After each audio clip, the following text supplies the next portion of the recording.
This is a Red FM Vancouver podcast. Make sure you hit subscribe for more great content. For further info, log on to redfm.ca.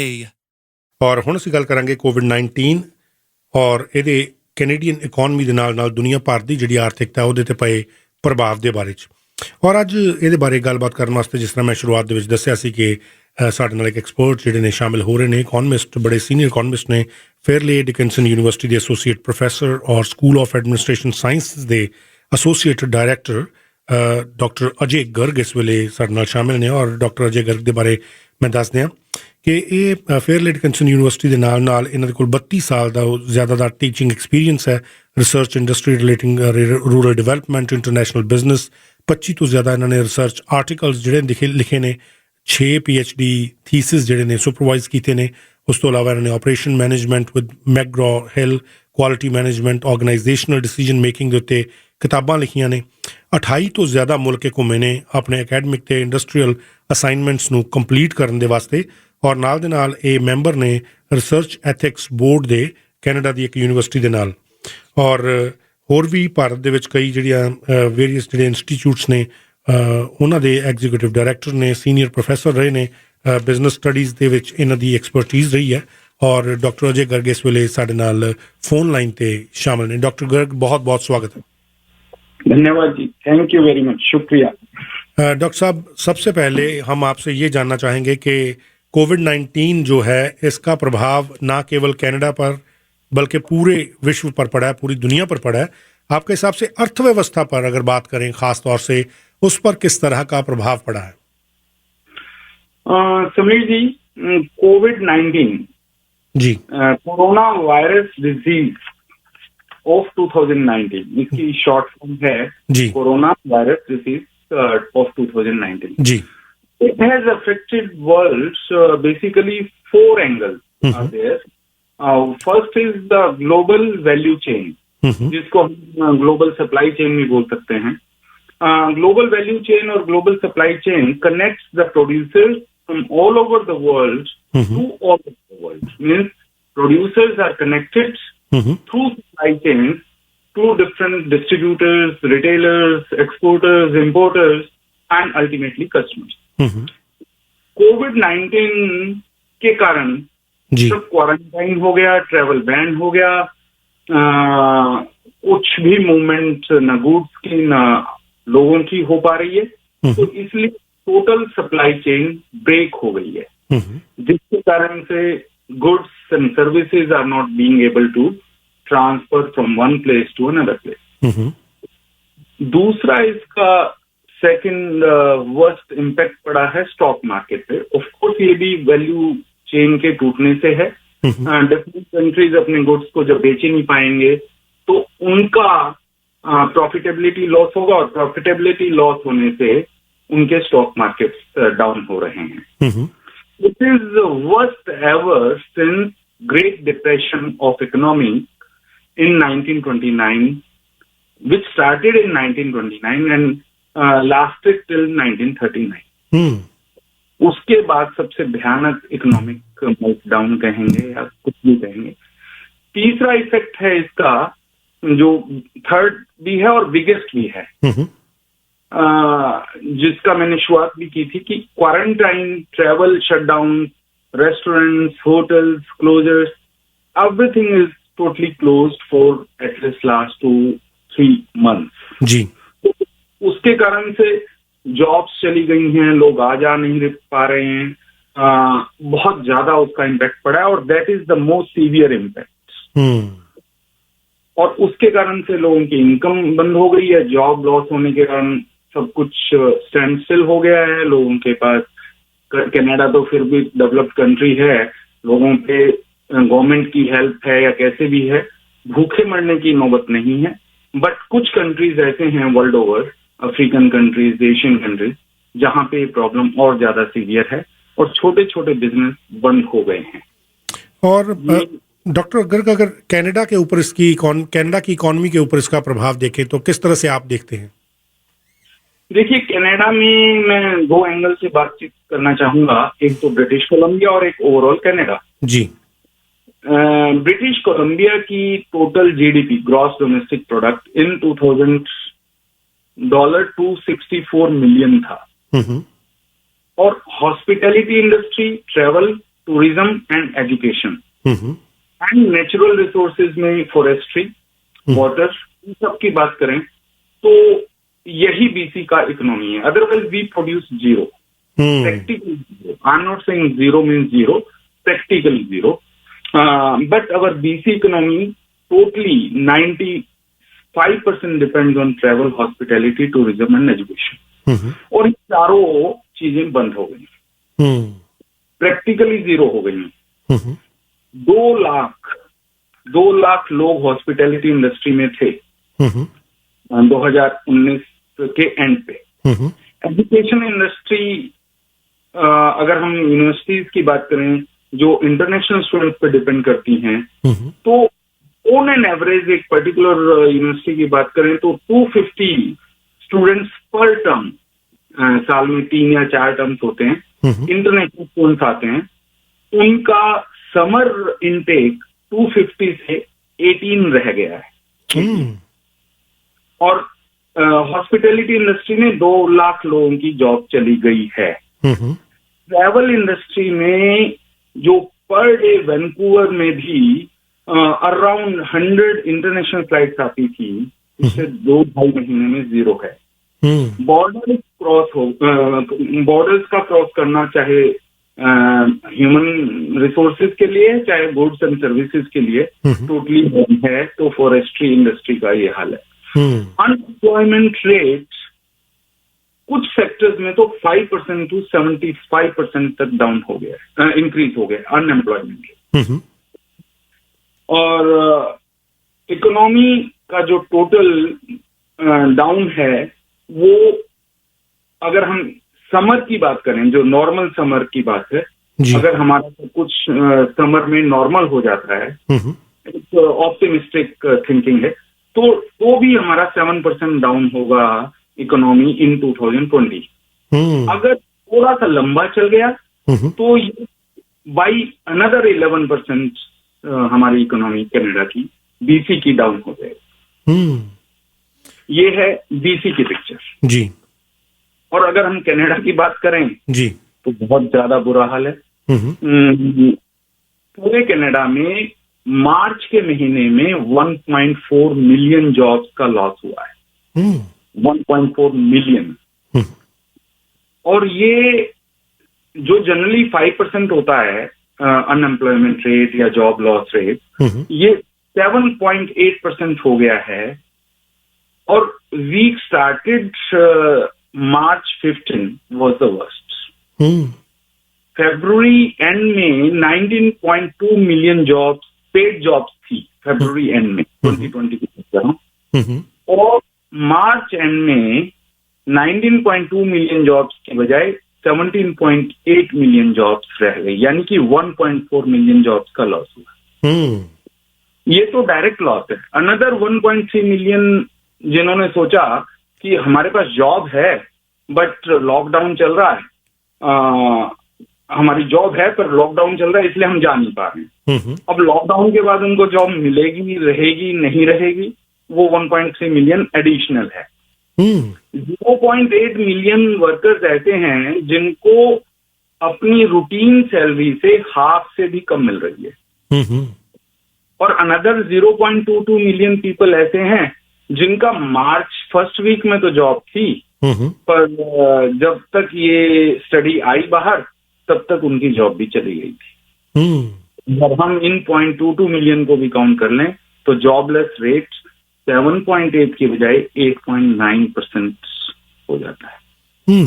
और हमें एक चीज और बताइए जो सबसे जरूरी है, जिस तरह आपने प्रोजेक्शन दी या आप बता रहे हैं कि अगर ऐसा ही हाल रहा तो आगे जाके और ज्यादा जो है खराबी वो आ सकती है। और खास तौर से जो आप नॉर्मल समर की बात कर रहे थे, ये क्या लगता है कि कितनी देर अभी और लग सकती है? क्योंकि बहुत सारी ऐसी बीमारियां, अगर हम बात करें पैंडेमिक की, बहुत सी ऐसी बीमारियां अभी भी हैं जिनका इलाज अभी तक नहीं मिल पाया, चाहे वो HIV है, चाहे वो अल्जाइमर है या और तरह की बीमारियां। हालांकि ग्रेविटी ऑफ द डिजीज अगर बात करें तो कोविड-19 का फैलाव ज्यादा है, कंटेजियस ज्यादा है, लेकिन अगर बात करें अभी इसका कोई वैक्सीन नहीं मिला और अभी तक पता भी नहीं लग पा रहा कि वैक्सीन कब तक आएगा, तो कितना लंबा ये चल सकता है और जो देश हैं खासतौर से डेवलप कंट्रीज हैं, ये कितनी देर तक अपने लोगों को इसी तरह से फाइनेंशियल एड दे पाएंगे? बहुत अच्छा क्वेश्चन है समीर जी। मैं शुरुआत ऐसे करूंगा जी कि जो जॉब लॉस है और उसके कारण जो इकोनॉमी पे सीवियर रिस्क है, severe risk is about 25%, moderate risk is 5% and mild risk is 70%। Severe में जॉब चली गई, जो फैक्ट्रीज बंद हो गई, जो इंडस्ट्री बंद हो गई, वो सीवियर है। जो मॉडरेट लेवल पे चल रही है वो 5% है। जो घर से बैठ के कर रहे हैं या कम काम कर रहे हैं वो 70% है। इस सारे का इंटरेस्टिंग फोरकास्ट है जो बिजनेस एक्सपर्ट्स ने दिया है। मैं भी ऑपरेशन और सप्लाई चेन का एक्सपीरियंस है मुझे, मेरी मैग्रो हिल के साथ बुक भी है जैसा आपने बताया था। तो मेरा भी यही व्यू है। Economic future depends on virus future. Virus future जैसे आपने कहा कि कुछ बीमारियां तो अभी भी ऐसी हैं जो आज से 20 साल पहले 15 साल पहले आई थी और उनका अभी तक इलाज नहीं आ पाया है। 3 possibilities I am counting on.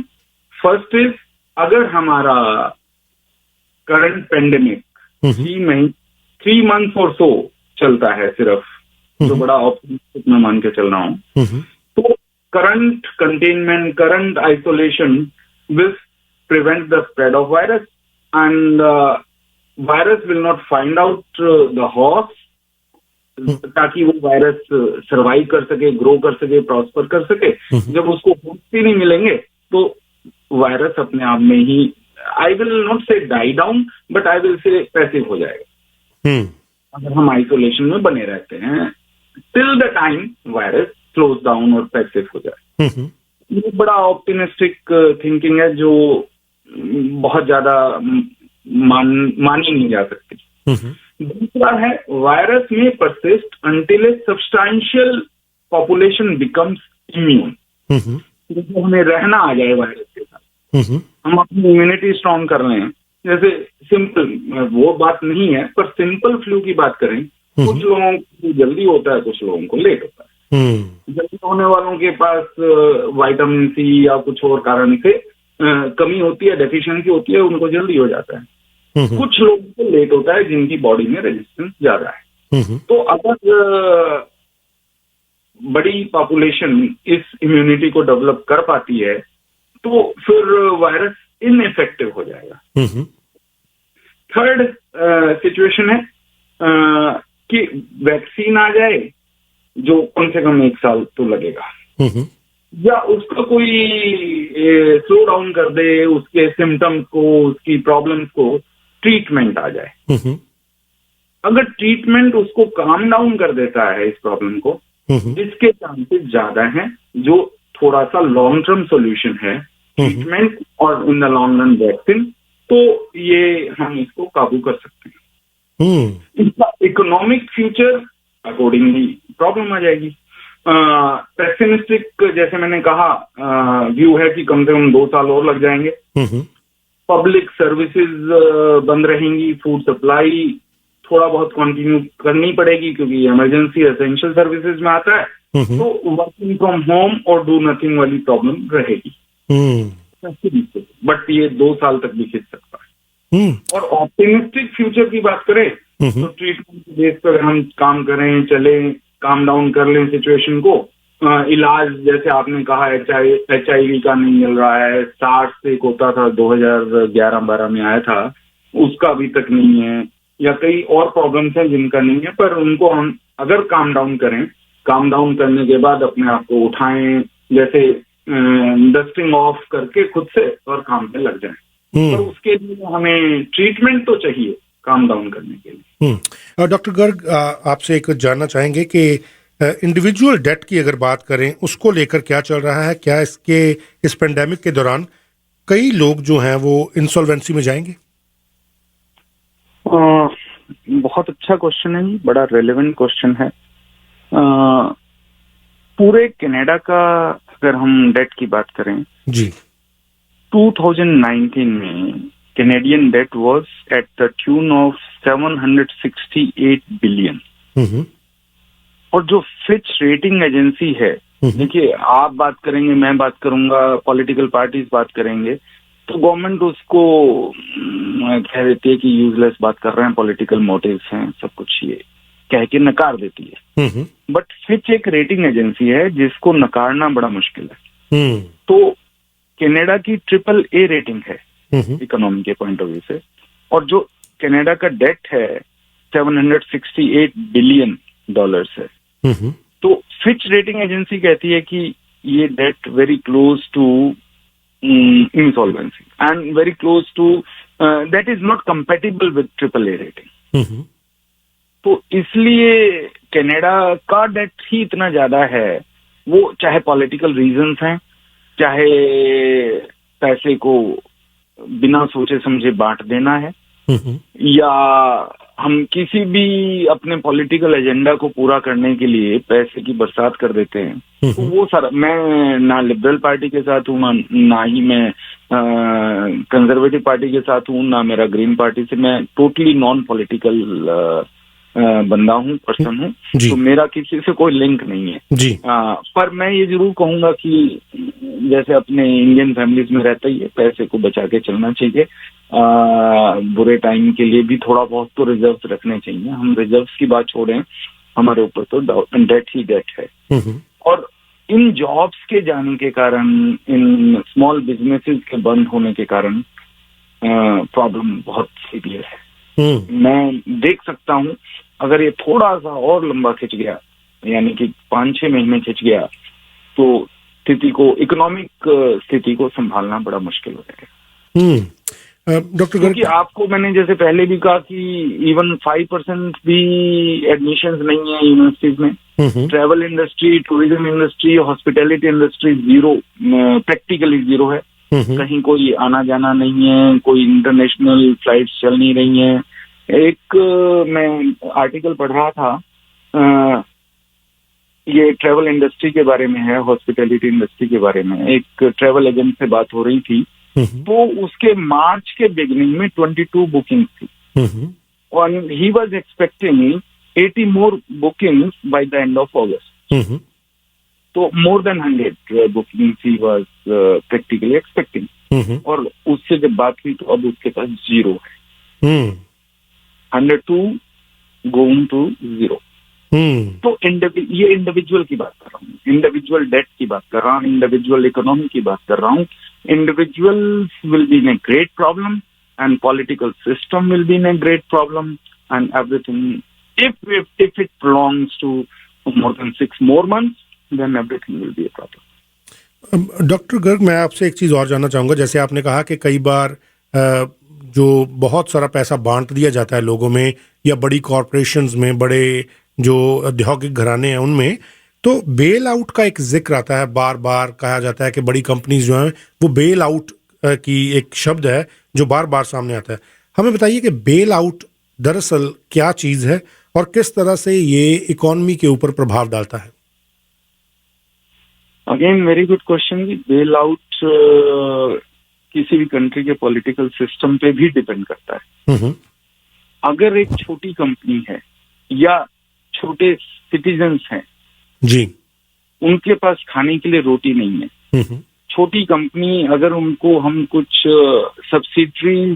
Subsidies नहीं देंगे तो वो बंद होने के कगार पे है जी। तो उनको गवर्नमेंट की, क्योंकि हमारी सोशल वेलफेयर कॉन्स्टिट्यूशन है हमारे कनाडा का, तो ये ड्यूटी बनती है कि हम सिटीजन्स को या स्मॉल स्केल कंपनीज को कुछ मदद करें, चाहे तो वो सब्सिडीज के तौर पे, चाहे वो लोन के तौर पे।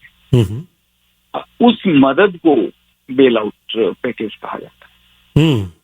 कुछ बड़ी कंपनीज को बेल आउट क्यों किया जाता है मेरी समझ में बहुत ज्यादा कभी आया भी नहीं। बड़ी कंपनीज के अपने रिजर्व्स हैं, काफी रिजर्व्स हैं। मैं एक छोटा सा उदाहरण देता हूँ, पर्सनल नहीं होना चाह रहा था। जैसे 2009 से 2014 के बीच में मैं इंडिया की तरफ सिर्फ एग्जाम्पल के लिए ले जाना चाह रहा हूँ। विजय माल्या को बेल आउट करते रहे, लोन को उतारने के लिए और लोन दे देते। मैं दोबारा से एक्सप्लेन इस तरीके से कर रहा हूँ, उसकी इंस्टॉलमेंट ड्यू हो गई विजय माल्या की, जो शराब का कारोबारी था। इंस्टॉलमेंट पे करने की इच्छा नहीं थी और उसने दिखाया कि मेरे पास पैसा नहीं है, तो उस लोन की इंस्टॉलमेंट को देने के लिए उसने एक और लोन दूसरी फाइनेंशियल इंस्टीट्यूशन से ले लिया। तो ये पैकेज 2009 से 2014 के बीच में खूब चला और बाद में जब वो उसके ऊपर शिकंजा कसा गया, वो कह रहा है मेरे से सारा पैसा ले लो, जितना लेना है मेरा सारा पैसा ले लो, जितना मैंने कर्ज लिया वो मैं देने को तैयार हूं। इट मीन्स उसकी स्थिति ऐसी नहीं थी कि उसको बेल आउट की जरूरत हो, पर political systems, political corruption and all that makes big companies also beneficiary in that case.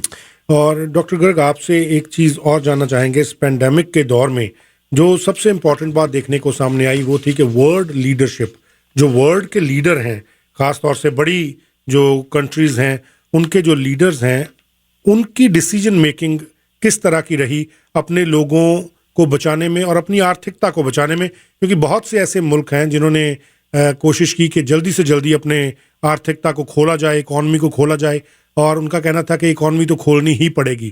तो उनकी डिसीजन मेकिंग को आप कैसे तोलते हैं एज एक्सपर्ट? समीर जी, इसमें एक चीज बड़ी देखने वाली बात है, जबकि मैं कोई बहुत ज्यादा किसी कंट्री की साइड नहीं लेता हूँ जी। चाइना के यहाँ शुरुआत हुई इसकी, ऐसा माना जाता है जी। चाइना बेशक ये भी कहता है कि अमेरिकन सोल्जर्स ने चाइना में फैलाया, बट एक जनरल यूनिवर्सल परसेप्शन ये है कि चाइना में शुरुआत हुई जी। चाइना ने इसको कंटेन किया एक सिटी में, वो भाई जो उनका प्रोविंस है उसका सिटी है वुहान जी। तो वुहान में ये फैलना शुरू हुआ और उन्होंने वुहान में बहुत डेथ्स भी होनी शुरू हो गई, वो हुई भी, पर उसको बाहर नहीं जाने दिया। टोटली बैरिकेड जिसको कहते हैं कर दिया गया, वायरस को, लोगों को, सब चीजों को वहीं पे स्टैंड स्टिल कर दिया। और उनकी जो डेथ्स हैं 95% डेथ्स वहीं पे हुई, जबकि वो 1000 किलोमीटर 2000 किलोमीटर दूर पे बीजिंग, शंघाई या और सिटीज हैं बड़े बड़े, वहां पे डेथ्स की बहुत ज्यादा रिपोर्टिंग नहीं आई। अगर इसको शुरू में ही पहले 14 दिन, 21 दिन, महीना के लिए कंटेन कर दिया जाए, उस समय चाहे बेशक इकोनॉमी को एक बार के लिए बंद करना पड़े, पर फिर बाद में जब उसको कंटेन कर लिया उसके बाद इकोनॉमी खोलनी ही पड़ेगी। Ultimately money makes the mayor go, money भी चाहिए और जीवन भी चाहिए, लाइफ भी चाहिए, तो दोनों का एक बैलेंस बनाना जरूरी था। पर्टिकुलरली अब मैं एक और कंट्री का एग्जांपल देता हूँ, इटली। इटली में इस चीज की ओर कोई ध्यान ही नहीं दिया कि ये वायरस फैल रहा है, आइसोलेशन करना चाहिए, क्वारंटाइन करना चाहिए, कंटेन करना चाहिए। और इस वायरस की एक फीचर है कि ये बड़े लोगों को, बुजुर्ग लोगों को जल्दी पकड़ता है क्योंकि उनकी इम्यूनिटी पावर कम है। तो इम्यूनिटी कैपेसिटी पावर कम होने से, और Italy is the country in Europe who is having maximum older people. तो जब मरने शुरू हुए तो ऐसे लाइन लग गई कि बहुत बुरा हाल हुआ, बहुत बुरा हाल हुआ। यही चीज यूएसए ने भी ध्यान नहीं दिया, और मैं आज की न्यूज देख रहा था, मोर देन 1 लाख लोग मर चुके हैं, 16.5 लाख लोग शिकार हो चुके हैं, क्योंकि उन्होंने कभी शुरू में रोकने की कोशिश ही नहीं की। और शुरू में जब नहीं रोका तो फिर वो थर्ड फेज में आ जाता है कोरोना, और फिर वो कम्युनिटी स्प्रेड हो जाता है। अगर पहले स्टेज पे रोक लिया जाए या मैक्सिमम सेकंड स्टेज पे रोक लिया जाए तो बहुत अच्छा काम हो सकता है, बहुत अच्छा तरीके से रोका जा सकता है। मैं एक एग्जांपल और दूं तो इंडिया का। इंडिया में 15 मार्च के बाद से गवर्नमेंट बिल्कुल सजग हो गई, जिसको कहते हैं कि कॉन्शियस होके, अवेयर होके एक्शन लेना शुरू किया। और 23 मार्च को उन्होंने एक पब्लिक एड्रेस किया वहां के प्राइम मिनिस्टर ने, और 25 मार्च से 21 दिन का लॉकडाउन लगाया। तब तक इंडिया में कोई ये नहीं था कि भी फैल गया था, पर केसेस आने शुरू हो गए थे। 19 जनवरी को पहला केस केरल में, 29 जनवरी को पहला केस केरल में रिपोर्ट हो चुका, पर कोई फैलने वाली बात थी नहीं। और सबसे पहले इनिशिएटिव अगर एक साथ जो आया था 2011 में जी, इवन 3 महीने तक भी कोई उसके ऊपर कंट्रोल करने के लिए कोई स्टेप नहीं लिया था, कोई कैबिनेट लेवल की कोई मीटिंग नहीं हुई थी। पर 2020 के पेंडेमिक में बड़ी जल्दी एक्शन लेना शुरू किया। 21 दिन का लॉकडाउन हुआ, फिर 14 दिन का हुआ, फिर 14 दिन का हुआ, पर साथ साथ में बाद के लॉकडाउन में धीरे धीरे इकोनॉमी को भी खोलना शुरू किया, छोटी इंडस्ट्रीज को, छोटी कंपनीज को, लोगों के कारोबार को खोलने की शुरुआत कर दी गई। तो उससे इकोनॉमी और लॉकडाउन के बीच में बैलेंस बनाने की जो कोशिश होनी चाहिए थी वो की गई। तो इसीलिए यूएस में जितने लोग मरे, यूएस से इंडिया की पॉपुलेशन 4 टाइम्स है, 400%, लगभग 35 करोड़। अगर हम 350 मिलियन की बात करें, 350 मिलियन पीपल हैं यूएसए में, और इंडिया में 1400 मिलियन, 4 टाइम्स पॉपुलेशन। और केसेस इंडिया में एज कम्पेयर टू यूएसए 400% की बजाय 2%, और death as compare to USA 1.5%। तो इस तरीके से इंडिया ने अच्छा काम किया और कोरोना को रोकने की कोशिश की। हाँ, कुछ ऐसा भी हो सकता है कि वहाँ पे कुछ केसेस रिपोर्ट ना हो पाए हों, बिकॉज उनके पास टेस्टिंग किट्स शुरू में कम थी, पर अब तो पूरी टेस्टिंग किट्स हैं और कॉन्टिन्यूसली इसकी स्पीड भी बढ़ रही है। जो चल रहा है कोविड के पेशेंट्स की नंबर की, पर फिर भी as compare to different countries of the world India is doing better. Doctor Garg, आपसे हम बात कर रहे थे कि अभी जो there is no second thought about this कि चाइना जो है वो एक बहुत बड़ी वैश्विक ताकत बनकर सामने आया, और अभी तक अपने खुद को, जैसे आपने बताया कि कंटेनमेंट के लिहाज से, आईटी के लिहाज से उन्होंने बहुत बढ़िया काम किया। लेकिन आज जो एक स्थिति बनी हुई है, ख़ास तौर से यूएस और चाइना के रिलेशंस को लेकर, इसी तरह यूरोपियन कंट्रीज और चाइना के रिलेशन को लेकर, एशिया में भी इसी तरह से कॉन्फ्लिक्ट बना हुआ है भारत और चाइना के रिलेशंस को लेकर, और अब कनाडा के साथ भी जो स्थिति है वो इस तरह की बन रही है। तो क्या आने वाले समय में जो चीन है, इसकी वैश्विक तौर पर आर्थिक ताकत जो है, क्या वो कम हो सकती? देखिए, चाइना ने 2020 की बिगनिंग तक तो डेफिनेटली पूरे वर्ल्ड की इकोनॉमिक पावर बनने के लिए जो जोर लगाया, और उसका रिजल्ट भी मिला उसको। इवन इकोनॉमिकली कई बार तो ऐसा भी लगा कि China is stronger than USA और any other world economic power. पर चाइना का जो पॉलिटिकल सिस्टम है उसके कारण चीजों ने अलग अलग शेप भी ली। पूरे वर्ल्ड के साथ उसके रिलेशंस यूनिलेटरली उसने चलाने की कोशिश की। मैं अगर बात कनाडा से शुरू करूं जी, अगेन केस अंडर ट्रायल है, जजमेंट आना है कल। जो हुआई की सीएफओ हैं जी, वंझाओ जी, उनके बारे में कि उनको एक्स्ट्राडाइट किया जाए यूएसए में, या उनको फ्री कर दिया जाए, या उनको चाइना जाने दिया जाए, उसका बारे में कल पता लगेगा। पर जो भी हो, चाइना और कनाडा के बीच के रिलेशन पिछले 1.5-2 साल में काफी स्पॉइल हुए हैं, काफी खराब हुए हैं। यूएसए के साथ तो बहुत ज्यादा कहने की जरूरत ही नहीं है। यूएसए और चाइना के बीच में तो रिलेशंस खराब ही चल रहे हैं पिछले 1.5-2 साल से, और इवन उससे पहले से भी। China is considered to be a very doubtful supplier, exporter to USA, और जो बैलेंस ऑफ पेमेंट है एक्सपोर्ट इंपोर्ट के मद्देनजर देखा जाता है बैलेंस ऑफ पेमेंट, तो वो यूएसए से मूव होके in the favour of China चला गया था। तो इसलिए यूएसए ने अपने बिजनेस को प्रोटेक्ट करने के लिए, अपनी इंडस्ट्री को प्रोटेक्ट करने के लिए कई बार उसके ऊपर इकोनॉमिक कर्ब्स लगाने की कोशिश की है, और रिलेशंस बहुत ज्यादा खराब हैं। पॉलिटिकली चाइना चाहे बेशक डायरेक्टली ना भी दिखता हो, but politically behind the scenes north Korea या इस तरह के कंट्रीज जो यूएसए के अगेंस्ट दिखते हैं, ईरान, नॉर्थ कोरिया, या इस तरह की कंट्रीज, तो उनकी सपोर्ट करते हुए नजर इनडायरेक्टली तो आता ही है। चाइना का ताइवान के साथ पिछले काफी टाइम से चल रहा है और ताइवान को वो अपनी टेरिटरी का पार्ट मानता है, ताइवान अपने आप को इंडिपेंडेंट कंट्री मानता है। 1997 में हांगकांग के साथ भी वो लीज का जो हुआ खत्म होने के बाद हांगकांग को वो अपना पार्ट मानता है और हांगकांग वाले कहते हैं कि हम 2047 तक हम अपने रूल के साथ चलने के लिए लीगली फ्री हैं 2047 तक।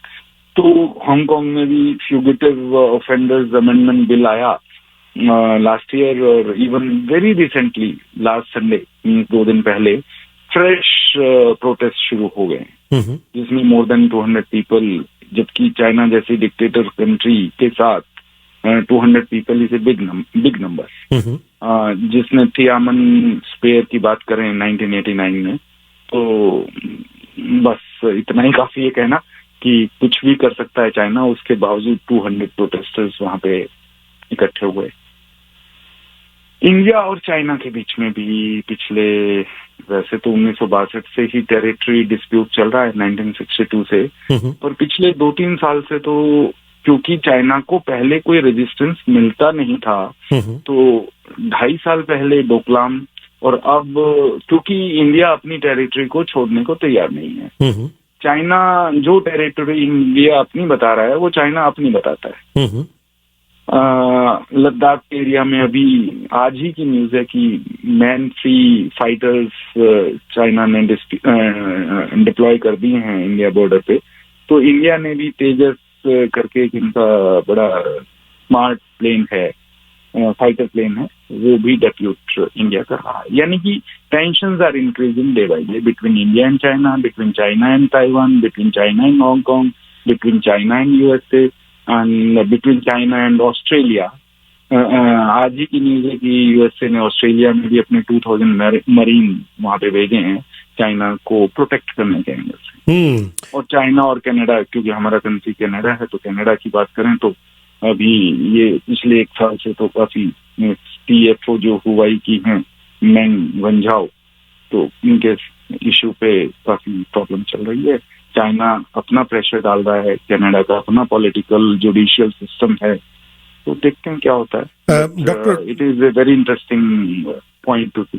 डॉक्टर गर्ग, हमारे साथ कुछ कॉलर्स इस समय लाइन पे जुड़े हैं। नीरज कुमार जी सबसे पहले हमारे कॉलर हैं, उनकी बात सुनते हैं। जी नीरज जी। नीरज कुमार जी, आप ऑन एयर हैं। Hello ji Neeraj ji, on air हैं आप।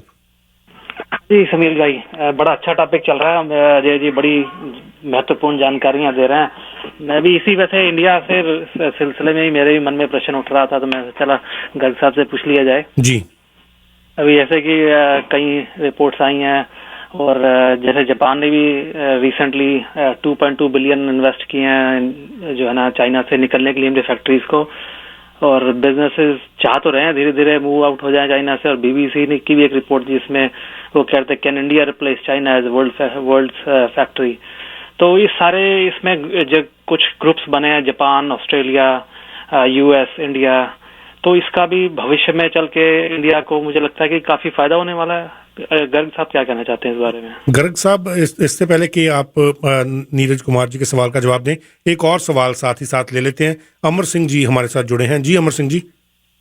हाँ जी, मैं सोचता हूँ कि ये जो इकॉनमी का सिस्टम है ना जी, ये सारी दुनिया का एक इकट्ठा रहेगा। ये इंटरकनेक्शन है, इसको ग्लोबल विलेज बोलते हैं। तो इकॉनमी को प्रमोट करने के लिए सारी दुनिया में आजकल जो सिस्टम चल रहा है, चाइना उसको फॉलो नहीं कर रहा, क्योंकि Chinese policies are not real democratic, they are still aristocratic mentality. At other hand, American policies they say democratic, they are more capitalist, and Canadians are more democratic. So democracy, aristocracy and capitalism, they clash. So they should get together and talk to the economy best professor from any good university, and he will tell them that how they can promote, economy, and it will be good for the public. Otherwise, this democratic system, if the government doesn't do good economic system, people won't vote them. So it's a very complicated issue right now. but somebody, they should get a specialist. Like I said, I don't know why government don't consult the professors in university ones to consult them that how they can promote economy or how can they promote democracy, all these things. It's about time they should learn all these things. They're just being politicians. They don't consult the specialists who know about the mental health, physical health and economy. Thank you so much, Amar Singh ji, बहुत बहुत शुक्रिया. So Ajay ji, आपने ये दोनों बातें सुन ली. पहले नीरज कुमार जी की बात करते हैं कि क्या इंडिया जो है वो रिप्लेस कर सकता है जहां तक एक वर्ल्ड पावर बनने की बात है, अगर चाइना को रिप्लेस करने की बात करें? देखिए जी, मोर देन 1000 कंपनी जापान की, यूएसए की, ऑस्ट्रेलिया की या और डिफरेंट डेवलप्ड कंट्रीज की, यूरोपियन कंट्रीज की बाहर आने की कोशिश कर रही है चाइना, जब से कोरोना या कोविड-19 की बात चल रही है. और इस कंपटीशन में ताइवान, इंडिया या थोड़े बहुत और छोटे कंट्रीज कॉम्पीट भी कर रहे हैं. जो जल्दी उनको अपनी अट्रैक्शंस दिखा पाएगा वो कंपनीज उस तरफ जाएंगी. Yes, I agree with Neeraj ji that there is a chance to bring those companies to India, but still we can not say with any firm opinion that all the companies or majority of the companies will come to India. But if yes, then definitely India can be one of the big powers in economy. और doctor एक चीज और मैं जी एक चीज और कहना चाहूंगा कि पॉलिटिकल सिस्टम इकोनॉमी को रन करता है. जैसे अमर सिंह जी ने कहा, आई एग्री कि भाई पॉलिटिकल सिस्टम को इकोनॉमिस्ट या प्रोफेसर्स की राय लेनी चाहिए ताकि इकोनॉमी को कैसे बूस्ट मिल सके इंडिविजुअल लेवल पे, प्रोविंस लेवल पे और कंट्री लेवल पे. I agree, but professors can not go and tell government हमारी राय लो. राय लेने का काम तो पॉलिटिकल लीडर्स को ही करना पड़ेगा. हाँ, हम लोग जो प्रोफेसर्स हैं या सो कॉल्ड एक्सपर्ट्स हैं वो अपनी बात रख सकते हैं, और आप लोग जो मीडिया है एक बहुत बढ़िया चैनल है. अगर ये बात नेशनल गवर्नमेंट, फेडरल गवर्नमेंट तक जाएगी तो डेफिनेटली कुछ ना कुछ कंट्री के बेनिफिट में होगा. क्योंकि मेरे जैसे मैंने इंडस्ट्री में भी 15 साल काम किया. डॉक्टर गर्ग, आपसे क्योंकि हमारे पास समय अब कम है और मैं जानना चाहूंगा कि 2 मिनट में हमें बताएं कि कनाडा किस तरह से रिवाइव कर सकता है. क्या लोकल बिजनेस या खुद की मैन्युफैक्चरिंग जो है वो कनाडा को शुरू करनी चाहिए? जो चीज़ों के लिए हम अभी तक दूसरे देशों पे निर्भर हैं, क्या कुछ ऐसा किया जा सकता है कनाडा में लोकल लेवल पे जिससे कि हम थोड़ा सा खड़े हो सकें? बिल्कुल हो सकता है जी, बिल्कुल हो सकता है. एक विल पावर चाहिए, जैसे अमर सिंह जी ने कहा, विल पावर चाहिए कनाडा के प्रति कि कनाडा को हमें ऊपर लाना. अगर पॉलिटिकल सिस्टम और पॉलिटिकल पार्टीज वो विल पावर दिखाएं तो कनाडा पे natural resources, other type of resources, 6 M's बोलते हैं, man, machine, material, money, management, method, तो वो सब हमारे पास बहुत आयत में है. We have plenty of that, but only thing required is will power. अगर हमने अपनी मैन्युफैक्चरिंग शो कर दी, जैसे बीसी में मैंने शुरू में बोला था केवल 4 ही चीजें हैं, ट्रैवल है, टूरिज्म है, हॉस्पिटैलिटी है, एजुकेशन. अगर हम मैन्युफैक्चरिंग, रियल जीडीपी का जो मेजरमेंट है वो मैन्युफैक्चरिंग है. हमारे पास बीसी में प्रैक्टिकली जीरो मैन्युफैक्चरिंग है.